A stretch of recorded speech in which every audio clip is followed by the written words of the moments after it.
What really happens when you order a product online?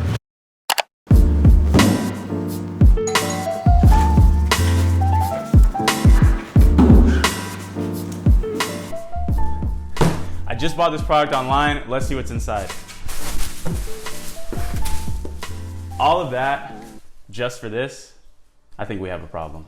Amazon is reported to be shipping out 16.5 million packages every single day, which is great for Amazon and its customers, but terrible for the environment. And with the estimated 7 billion packages Amazon delivered in 2020, they generated over 500 million pounds of trash. The problem is, all this trash has to go somewhere. We throw all of our stuff away in the trash, but where is away?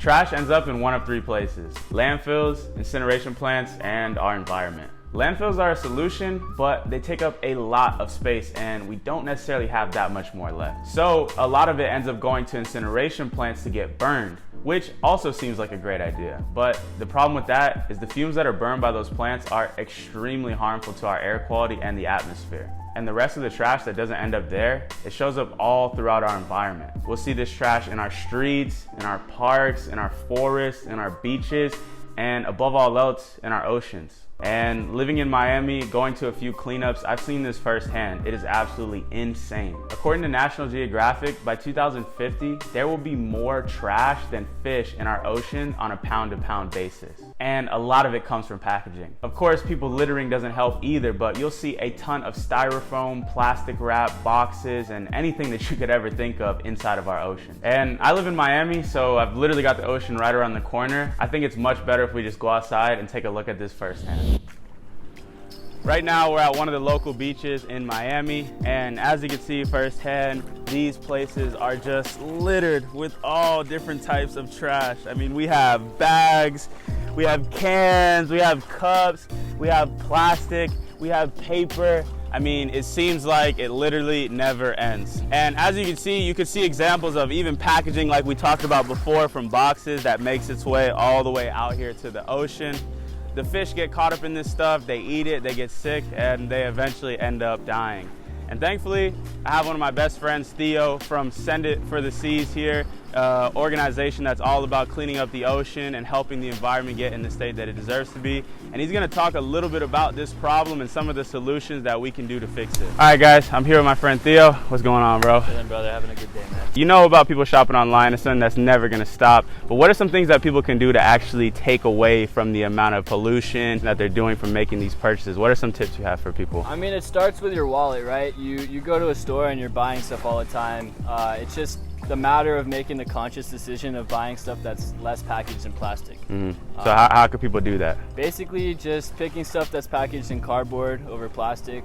Cardboard, for the most part, is recyclable everywhere in the States, and it has the highest value, and really just has the least impact on the environment. If it's put into the environment, it'll break down over time, while plastic doesn't. Anything else that comes to mind? I mean, just picking consciously really is the best. Like, even if you're not shopping online, say you're getting groceries and stuff as well, packaging is food, it's products, it's everything we buy, right?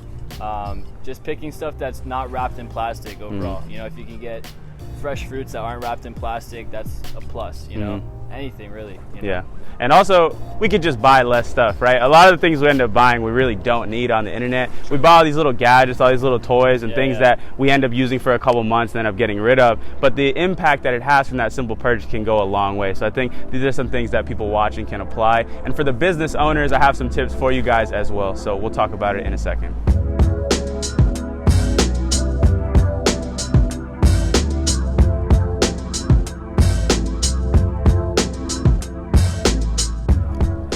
Well, that was good, but what now? Honestly, we really didn't do that much. We cleaned up a little bit, but the problem is so big that even with just us two, or even with 10 of us, it's really hard to fix. But thankfully, I actually have a solution, so let's talk about it. I've actually partnered up with Mr. Beast and Team Seas to clean up over 30 million pounds of trash from our beaches, rivers, and oceans. We're collaborating directly with the Ocean Conservancy and the Ocean Cleanup to help get this done. 2 years ago, Mr. Beast ran a successful campaign with Team Trees, planting over 20 million trees in less than a year, and we're looking to do it all over again for our oceans. So if you want to help clean up our oceans, click the link in the description to go to teamseas.org to leave a donation to help out the cause. Even donating just $1 will make a huge difference. The biggest creators on YouTube have all come together for this mission, and your help goes a long way. So let's come together as a community and let's clean up our oceans, because the earth needs us right now, and the only way we can make an improvement is if we come together and do it as a team. Show some love and click the link down below. I'm going to be making a donation myself, and I would really appreciate if every single one of you can leave any amount that you can. We really appreciate it.